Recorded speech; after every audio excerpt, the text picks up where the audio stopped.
Oke teman-teman, pada kesempatan kali ini kita akan membahas ujian atau interview kerja di rumah sakit. Yang pertama, ujian tulis psikotes berisikan tentang ujian deret angka, kemudian deret gambar, kemudian tes kemampuan verbal, kemudian tes kepribadian.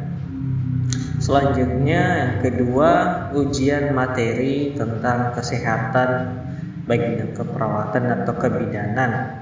Yang pertama mengenai triase IGD, mengenai tentang airway, breathing, circulation, di mana kita dihadapkan dengan salah satu contoh kasus, misalnya pasien yang mengalami henti nafas atau ada sumbatan nafas, atau pasien yang lain misalnya ada perdarahan di bagian kaki karena fraktur. Jadi kita disuruh memilih mana prioritas yang paling utama di antara beberapa pasien tersebut. Kemudian yang kedua, hitung luas luka bakar. Nah, perhitungan luas luka bakar ini ada dewasa dan ada anak-anak. Kemudian akan ada juga perhitungan resusitasi cairan selama 24 jam. Di sini itu ada rumus perhitungan cairannya, di mana 8 jam pertama setengahnya, kemudian seterusnya 16 jam berikutnya setengahnya lagi. Kemudian yang ketiga, apa saja langkah-langkah dalam RJP atau BHD, bantuan hidup dasar. Nah, nanti akan ada beberapa poin-poin penting, misalnya setelah cek nadi, apakah yang teman-teman lakukan selanjutnya. Kemudian bisa juga nanti ada gambar mengenai gambaran EKG, ventricular tachycardia ataupun ventricular fibrilasi, kemudian atau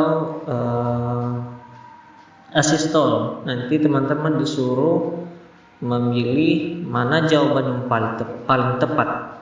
Kemudian yang selanjutnya keempat, 8 kode etik keperawatan, di mana terdiri dari otonomi, kemudian non-malevolence, accountability, beneficence, justice, fidelity, veracity, confidentiality, dan lain-lain.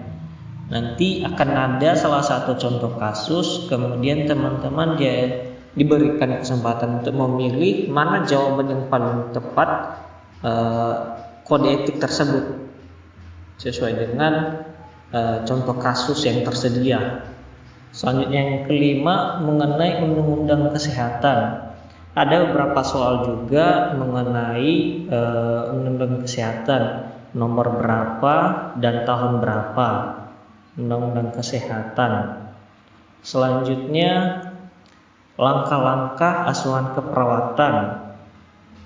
Ada beberapa soal yang mempertanyakan apa saja sih prosedur langkah-langkah penulisan ASKEP, mulai dari pengkajian kemudian sampai evaluasi. Bisa juga menanyakan tentang analisa data, yang data objek atau data subjektif. Kemudian yang ketujuh, mengenai GCS, tingkat kesadaran. Nanti akan ada kasus misalnya pasien tidak ada respon setelah diberikan rasa nyeri, atau pasien merespon dengan suara atau perintah baru bisa menggerakkan tangan atau baru bisa berbicara. Kemudian tentukan tingkat kesadarannya, apakah komposmentis, apatis, delirium, sampai koma, atau apa jawaban yang sesuai dengan contoh kasus yang telah diberikan. Kemudian yang kedelapan yaitu langkah-langkah pemasangan EKG. Ada juga beberapa soal yang mempertanyakan di mana misalnya lokasi pemasangan yang bagian V5 atau V6. Misalnya V6 kan lokasinya berada di ICS ke-4 di mid axillaris. Kemudian selanjutnya yaitu apa saja rumus obat ataupun 6 benar obat. Jadi teman-teman mesti menghafal rumus obat karena nanti akan ada soal untuk menghitung obat, menghitung dosis seperti pengenceran pada obat-obat injeksi seperti ceftriaxone. Kemudian teman-teman buatlah bagaimana perhitungannya, rumus obatnya. Selanjutnya yang berikutnya yaitu rumus tetesan infus.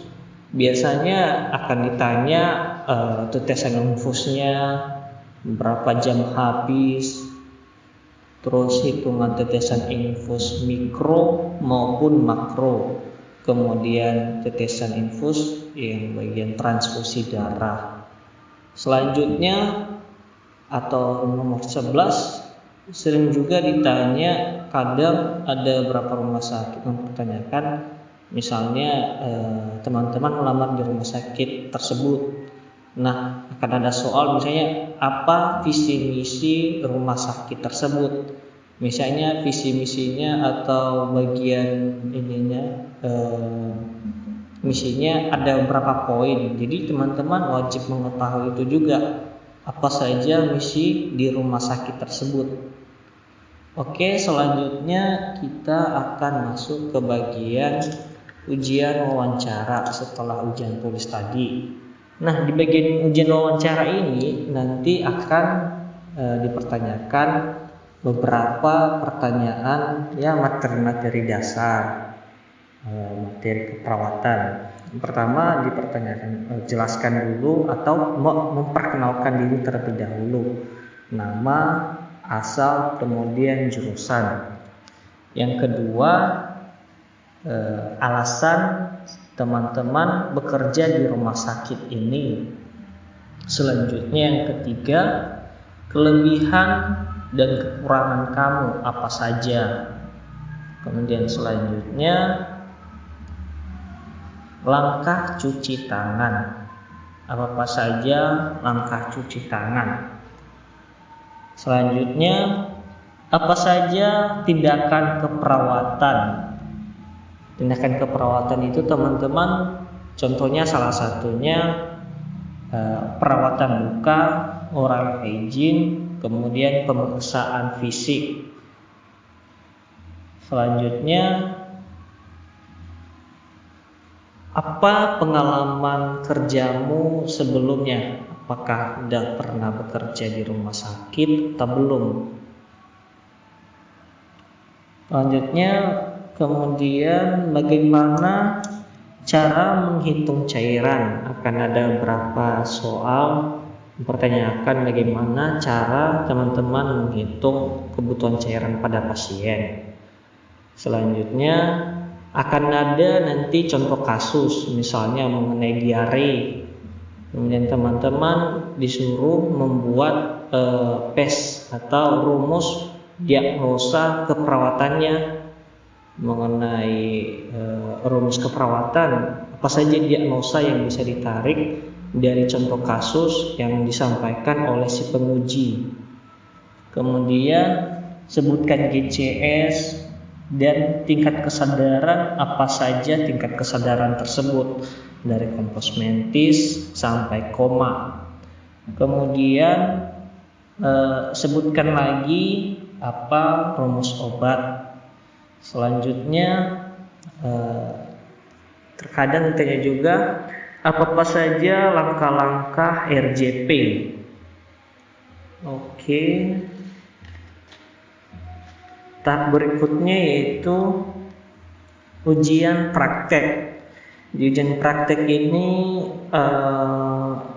yang sering diujikan yang pertama yaitu SOP atau SPO, vital sign, pengukuran tanda-tanda vital. Kemudian yang kedua yaitu SOP pemasangan kateter. Yang ketiga SOP pemasangan NGT. Yang keempat SOP pemasangan infus.